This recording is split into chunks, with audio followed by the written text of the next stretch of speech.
अस्सलाम वालेकुम, मैं हूं दिल इम्तियाज़ और आप देख रहे हैं तख्ती ऑनलाइन। आज की हम इस वीडियो में डिस्कस करने जा रहे हैं कि नासा ने जो रोवर्स मरीख पर भेजे हैं, जिसमें लेटेस्ट रोवर परसेवरेंस रोवर है, वो किस तरीके से वहां पर सैंपल इकट्ठे करेगा और फिर उस सैंपल को ज़मीन तक पहुंचाएगा। इसके लिए 3 किस्म की टेक्नोलॉजीज़ इस वक्त नासा टेस्ट कर रहा है, जो कि 2025 में मरीख पर भेजी जाएंगी। तो हम सबसे पहले चलते हैं मार्स पर, जहां पर नासा ने फरवरी 2021 में एक रोवर भेजा जिसे परसेवरेंस रोवर कहा जाता है। मार्स के इस रोवर पर मैं पूरी डॉक्यूमेंट्री बना चुका हूं कि इसमें टेक्निकल चीज़ें क्या हैं, इसकी इंजीनियरिंग कैसे की गई है, जो कि आप मेरे चैनल पर देख सकते हैं। इस रोवर का काम यह है कि इसने सैंपल्स इकट्ठे करने हैं, मार्स से मुख्तलिफ़ किस्म के सैंपल्स इकट्ठे करने हैं, उनको मार्स पर ही टेस्ट करना है और डेटा वापस ज़मीन पर भेजना है। लेकिन साथ साथ उन सैंपल्स को संभाल कर भी रखना है, क्योंकि उन सैंपल्स को हमने ज़मीन पर लेकर आना है और उनको टेस्ट करना है। मैं आपको ये बताता चलूँ कि इस वक्त जो सैंपल्स लिए जा रहे हैं वो मुख्तलिफ़ किस्म की रॉक से लिए जा रहे हैं। तो ये रोवर जाकर रॉक में ड्रिल करता है और जो पाउडर होता है उसको एज अ सैंपल एक ट्यूब में महफूज कर लेता है, और सेडिमेंट्री रॉक्स से भी ये सैंपल लिए जा रहे हैं। 43 ट्यूब्स इसके पास मौजूद हैं, जिसमें से कुछ अरसे पहले तक इसने 4 ट्यूब्स फिल कर ली थी। अब हो सकता है कि इसने 5 ट्यूब्स फिल कर ली हों, जिसमें से एक ट्यूब एनवायरनमेंट गैसेस से भरी हुई है, जो कि मरीख की सतह पर आपको मिलती है, और बाकी जितनी ट्यूब्स हैं उनमें रॉक्स के सैंपल्स मौजूद हैं। अब इनको वापस कैसे लाना है, इन ट्यूब्स को ज़मीन पर, उसके लिए नासा और ईसा यूरोपियन स्पेस एजेंसी दोनों मिलकर बहुत ज़्यादा रिसर्च कर रही हैं और टेक्नोलॉजीज डेवलप कर रही हैं। कुछ हिस्सा ईसा बना रही है और कुछ हिस्सा नासा बना रही है। ईसा का जो मेजर हिस्सा है वो रोबोटिक आर्म डेवलप करना है, जबकि नासा 3 स्टेप्स में काम कर रही है। जब हमने ये चीज़ें ट्यूब्स मार्स से लेकर आनी है, तो सबसे पहले हमें एक लैंडर चाहिए। वो लैंडर जो कि मार्स की सतह पर दोबारा लैंड कर सके। इस वक्त तक जेपीएल ने यानी नासा ने मार्स पर 9 रोवर्स भेजे हैं। तो इसका मतलब यह है कि नासा को मार्स पर लैंड करने पर तो काफ़ी हद तक अबूर हासिल है और उससे कामयाबी भी हुई है। लेकिन अब जो लैंडर इन ट्यूब्स के लिए, जिनको सैंपल रिटर्न मिशन कहते हैं, उसके लिए भेजा जाएगा, उसका वजन परसेवरेंस रोवर से, जो कि पिछले साल हमने भेजा, उससे दुगना होगा। परसेवरेंस रोवर अभी तक के भेजे गए जितने भी रोवर था उनमें सबसे ज़्यादा वजन रखने वाला रोवर था, इसलिए उसको नीचे उतारना और उसकी टेक्नोलॉजी डिज़ाइन करना ज़रा मुश्किल था। लेकिन ये रोवर जिसकी अब हम बात कर रहे हैं 24,000 किलोग्राम का वज़न रखता है और परसेवरेंस रोवर से दुगना भारी है।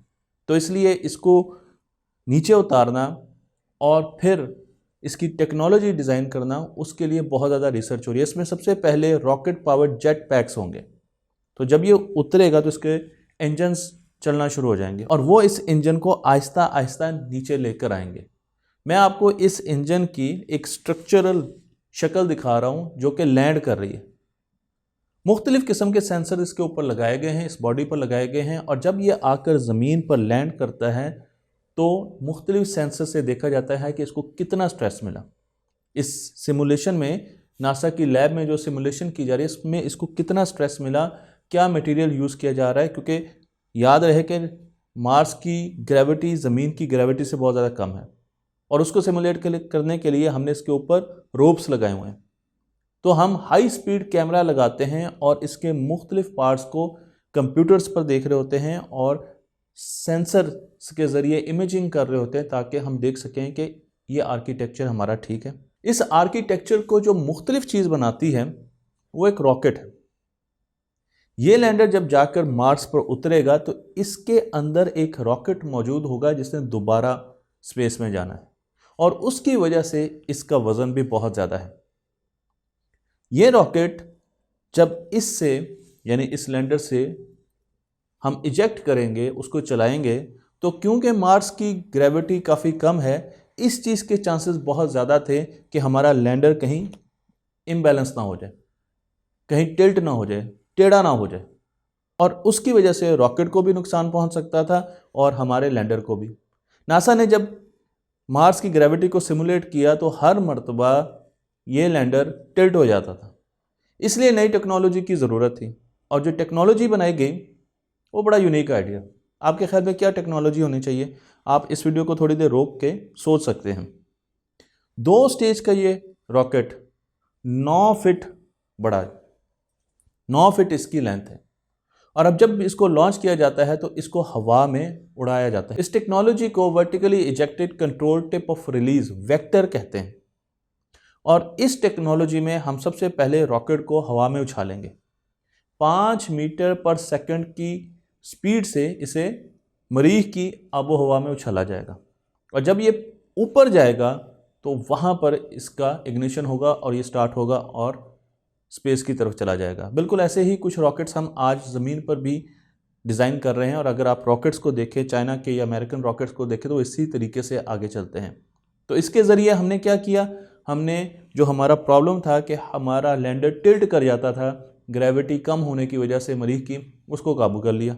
क्योंकि रॉकेट को उछालने में उतनी फोर्स नहीं लगती, उतना प्रेशर नहीं आता लैंडर पर, जितना कि अगर उसको एक एग्जॉस्ट, एक लॉन्चिंग पैड दे दिया जाए और उस पर एग्जॉस्ट गैसेस आएँ तो वो बहुत ज़्यादा प्रेशराइज कर सकती हैं और ये प्रॉब्लम आ सकती है। अगर आप गौर करें तो इस रॉकेट के ऊपर रस्सियाँ बांधी गई हैं, स्ट्रिंग्स बांधे गए हैं। और उसकी वजह यह है कि हम मार्स की ग्रेविटी को सिमुलेट कर रहे हैं। ज़मीन की ग्रेविटी से मार्स की ग्रेविटी 1/3 है, 1/3 है। इसलिए ये रस्सियाँ उसको ऊपर की तरफ खींचती हैं ताकि उसको ओवरऑल ये फील हो उस रॉकेट को कि यहाँ पर इस एटमॉस्फेयर में बहुत ज़्यादा कम ग्रेविटी है। फ्यूचर में हम ऐसे रॉकेट्स बनाएंगे और ऐसे लैंडर्स बनाएंगे जो कि लैंडर्स के ज़रिए ही हम रॉकेट को स्पेस में फेंकेंगे। अब इस रॉकेट में जब ये लैंड कर जाएगा लैंडर, तो इस रॉकेट के अंदर ट्यूब्स को पहुंचाया जाएगा, उन ट्यूब्स को जिसमें सैंपल मौजूद है। और रॉकेट उन ट्यूब्स को लेकर ईसा ऑर्बिटर की तरफ जाएगा। ये ऑर्बिटर मरीख के गिर्द घूम रहा है। वहाँ पर जाकर रॉकेट से ये ट्यूबें ऑटोमेटिकली शिफ्ट कर दी जाएंगी एक स्पेसक्राफ्ट में, एक लॉन्चिंग पैड में।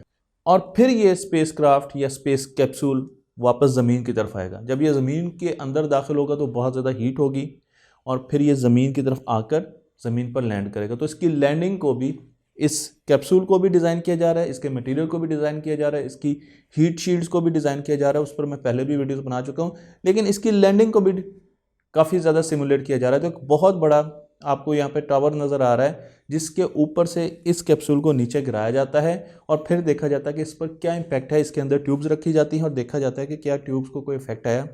जो आकर हिट होता है ये कैप्सूल और इसका जो इम्पैक्ट होता है, क्या उसकी वजह से ट्यूब्स टूट तो नहीं जाती। ये 3 बेसिक इस वक्त रिसर्च हैं जो कि उस टेक्नोलॉजी पर की जा रही हैं जो कि मार्स से चीज़ों को वापस लेके आएगी। जैसे जैसे इन रिसर्चेज में प्रोग्रेस होगी मैं आपको मज़ीद भी चीज़ें बताता रहूँगा। तो मुझे उम्मीद है ये वीडियो आपको पसंद आई होगी। तख्ती ऑनलाइन को लाइक कीजिए, शेयर कीजिए और 2025 तक का इंतज़ार कीजिए जब ये रॉकेट और ये लैंडर और ये कैप्सूल जाकर वहाँ से सैंपल लेकर वापस आएंगे।